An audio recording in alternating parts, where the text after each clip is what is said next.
नमस्कार, मैं हूं निकिता और आप देख रहे हैं सत्यहिंदी.com। चलिए एक नजर डालते हैं अब तक की सुर्खियों। उत्तर प्रदेश में संभल के सीईओ अनुज चौधरी के बयान को लेकर विवाद लगातार जारी है। उनके होली और जुम्मा को लेकर दिए गए बयान पर अब कांग्रेस सांसद इमरान मसूद ने सुप्रीम कोर्ट से संज्ञान लेने की अपील की है। समाचार एजेंसी ANI से बात करते हुए कांग्रेस सांसद ने कहा कि इस मामले में सुप्रीम कोर्ट को स्वतः संज्ञान लेना चाहिए। कोई अधिकारी इस तरह की भाषा कैसे बोल सकता है?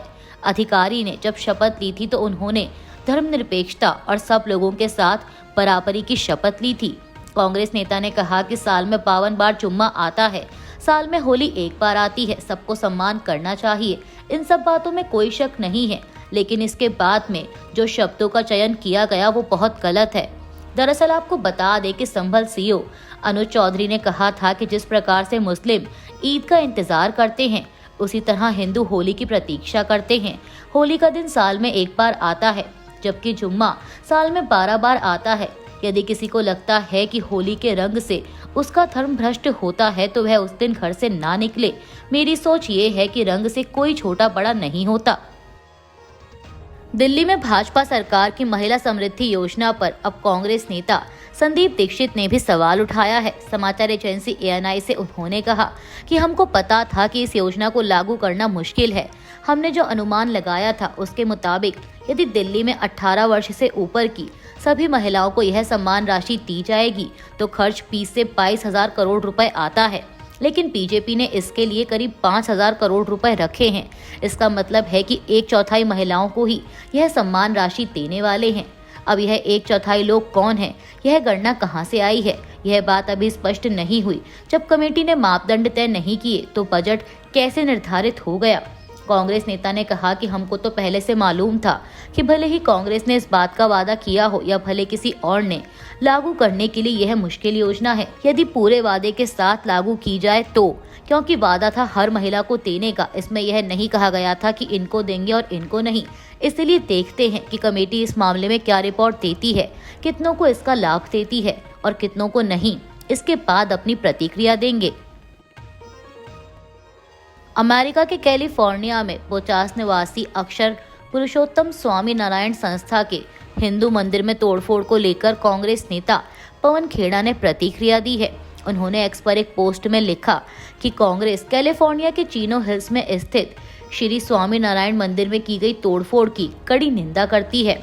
पवन खेड़ा ने कहा कि इस तरह की घृणा और असहिष्णुता के कृत्य पूरी तरह से अस्वीकार्य हैं और किसी भी सभ्य समाज में इनकी कोई जगह नहीं है। पवन खेड़ा ने दोषियों के खिलाफ तुरंत कार्रवाई की मांग करते हुए कहा कि हम प्रभावित समुदाय के साथ एकजुटता से खड़े हैं।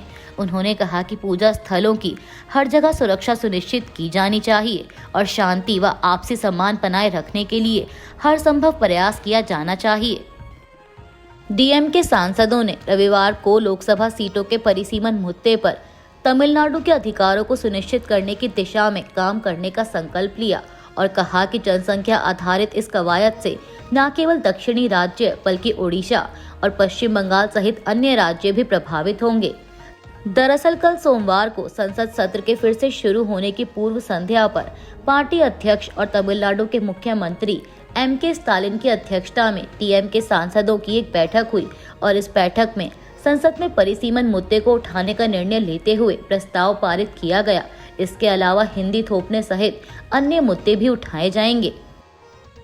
आम आदमी पार्टी नेता सौरभ भारद्वाज ने दिल्ली की भाजपा सरकार पर निशाना साधते हुए कहा कि प्रधानमंत्री की बात बहुत वजन वाली बात होती है। एक प्रधानमंत्री ने दिल्ली की महिलाओं से वादा किया था कि 8 मार्च से पहले महिलाओं के खाते में 2500 रुपए आने शुरू हो जाएंगे।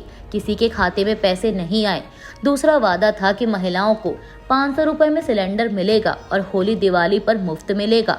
5 दिन बाद होली है। अब ये ना करें कि होली के दिन भी कमेटी बना दें कि यह कमेटी तय करेगी कि किसे कौन सी होली पर मुफ्त सिलेंडर या पैसे मिलेंगे। सौरभ भारद्वाज ने आगे कहा कि पंजाब में हमने कभी नहीं कहा था कि पहली कैबिनेट बैठक में यह होगा या 8 मार्च को होगा। तारीख तो प्रधानमंत्री ने दिल्ली के लोगों को दी थी। केंद्रीय मंत्री जितेंद्र सिंह ने रविवार को एक्स पर लिखा कि जम्मू के कठुआ जिले में आतंकवादियों ने 3 नागरिकों की हत्या कर दी है। उन्होंने कठुआ जिले में शांतिपूर्ण माहौल को खत्म करने की गहरी साजिश का दावा किया। केंद्रीय मंत्री ने लिखा कि कठुआ जिले में बानी इलाके में 3 युवाओं की आतंकियों द्वारा निर्मम हत्या अत्यंत दुखद होने के साथ साथ एक बड़ी चिंता का विषय है।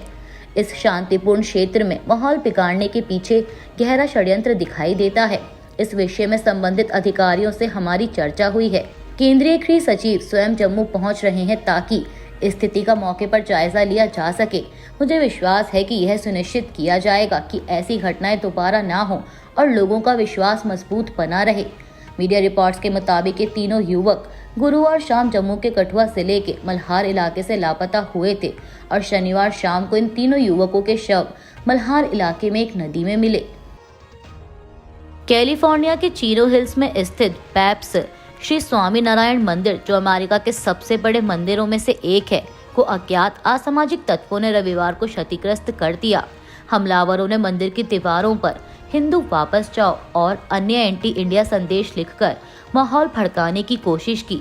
मीडिया रिपोर्ट्स के मुताबिक इस घटना के बाद स्थानीय हिंदू समुदाय में गहरी नाराजगी और चिंता देखी जा रही है। आपको बता दें कि पैप्स के अमेरिकी विंग ने इस घटना की जानकारी एक्स पर देते हुए लिखा है कि वे नफरत को पैर जमाने नहीं देंगे और शांति व करुणा हमेशा विजयी होगी। पोस्ट में लिखा गया है कि एक और मंदिर को अपवित्र किया गया, लेकिन हिंदू समुदाय घृणा के खिलाफ मजबूती से खड़ा रहेगा। हम शांति और सौहार्द बनाए रखेंगे। साथ ही बता दें कि चीनो हिल्स पुलिस विभाग ने अभी तक इस घटना पर कोई आधिकारिक बयान जारी नहीं किया है।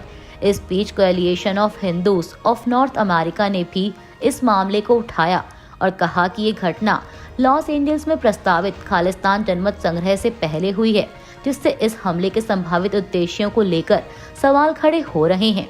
और साथ ही इस घटना की कड़ी निंदा करते हुए अमेरिका में हिंदू मंदिरों पर पिछले कुछ सालों में हुए अन्य हमलों की लिस्ट भी शेयर की है। अमेरिका के कैलिफोर्निया में बोचास निवासी अक्षर पुरुषोत्तम स्वामी नारायण संस्था के हिंदू मंदिर में की गई तोड़फोड़ की भारत ने निंदा की है। भारतीय विदेश मंत्रालय के आधिकारिक प्रवक्ता रणधीर जायसवाल ने एक बयान में कहा कि हमने कैलिफोर्निया के चीनो हिल्स में एक हिंदू मंदिर में तोड़फोड़ की रिपोर्ट्स देखी हैं। हम इस कृत्य की कड़े शब्दों में निंदा करते हैं।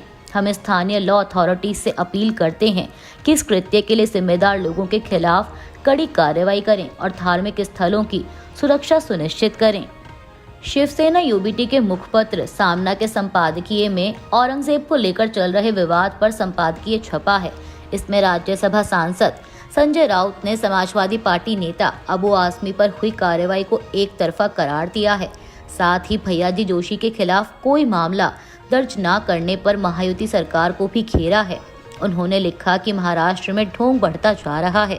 संजय राउत ने लिखा कि आरएसएस संघ के नेता भैयाजी जोशी ने मुंबई आकर कहा था कि मुंबई की भाषा मराठी नहीं है। इस पर राज्य सरकार गोलमोल जवाब देकर चुप्पी साध गई। मराठी का अपमान करने वाले और औरंगजेब का महिमा मंडन करने वाले अपने ही घर के हैं। अबू आसमी पर कार्रवाई हुई, उन्हें विधानसभा से निलंबित कर दिया गया, लेकिन बीजेपी परिवार के इन गुनहगारों को कौन बचा रहा है। राउत ने आगे लिखा कि भैयाजी जोशी ने घोषणा की है कि मुंबई के घाटकोपर जैसे इलाके की भाषा गुजराती ही है। मुंबई में दिए गए इस बयान ने महाराष्ट्र का दिल दुखाया है। अगर यही बयान लखनऊ से आए समाजवादी पार्टी के नेता या अबू आसमी ने दिया होता तो सदन में देवेंद्र फडणवीस और उनके विधायकों ने हंगामा कर दिया होता और उन सभी के खिलाफ देशद्रोह का मुकदमा दर्ज करा दिया होता। लेकिन भैयाजी जोशी तो बीजेपी के नेता हैं, किसी ने उनका विरोध भी नहीं किया। लोकसभा में नेता प्रतिपक्ष राहुल गांधी के बी टीम वाले बयान पर शिवसेना यूबीटी नेता संजय राउत ने कहा कि बी टीम सिर्फ कांग्रेस में ही नहीं बल्कि कई पार्टियों में है। अगर राहुल गांधी ने इस बी टीम को हटाने के बारे में सोचा है तो यह उनकी पार्टी का मामला है। मैं इस फैसले का स्वागत करता हूं। आपको बता दें कि इससे पहले राहुल गांधी ने गुजरात के अहमदाबाद में कांग्रेस पार्टी के कार्यकर्ताओं को संबोधित करते हुए कहा था कि कुछ लोग अंदर से बीजेपी के लिए काम कर रहे हैं।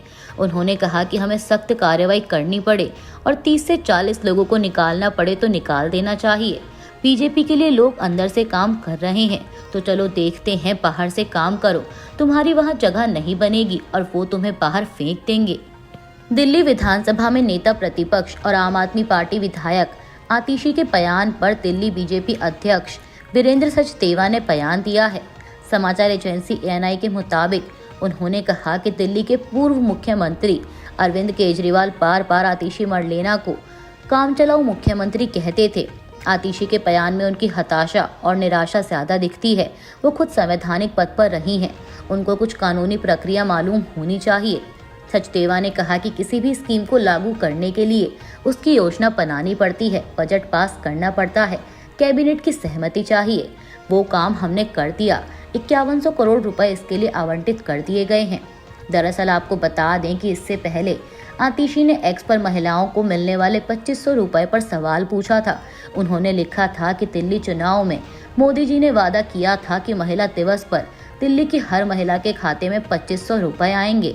कहा था कि ये मोदी की गारंटी है और आज 8 मार्च है, न खाते में पैसे आए, न रजिस्ट्रेशन शुरू हुआ, सिर्फ 4 सदस्यीय कमेटी मिली, यानी खोदा पहाड़ और निकली चूहिया। क्या यही थी मोदी जी की गारंटी? दिल्ली की पूर्व मुख्यमंत्री आतिशी ने एक बार फिर महिला समृद्धि योजना को लेकर भाजपा पर हमला बोला है। ANI से बात करते हुए उन्होंने कहा कि प्रधानमंत्री मोदी ने दिल्ली की महिलाओं से वादा किया था कि 8 मार्च को दिल्ली की सभी महिलाओं के खातों में 2500 रुपए ट्रांसफर किए जाएंगे। लेकिन कल क्या हुआ? कल की कैबिनेट मीटिंग में पैसे देना तो दूर, यह भी तय नहीं किया गया कि कौन पात्र होगा और पंजीकरण कब से शुरू होगा।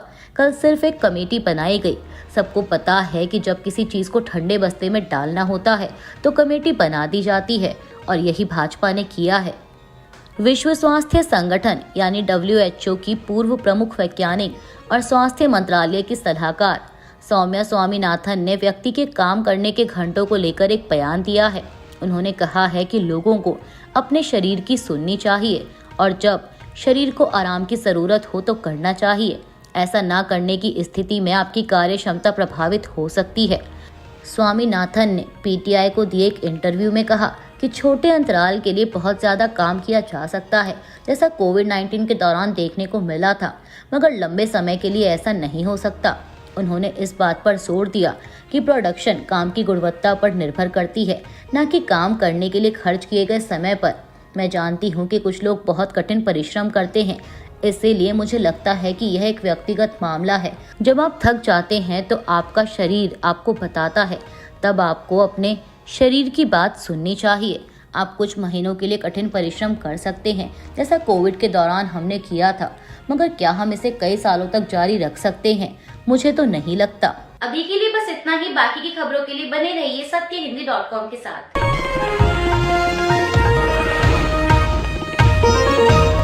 Copyright disclaimer under Section 107 of the Copyright Act 1976. Allowance is made for fair use for purposes such as criticism, comment, news reporting, scholarship, and research.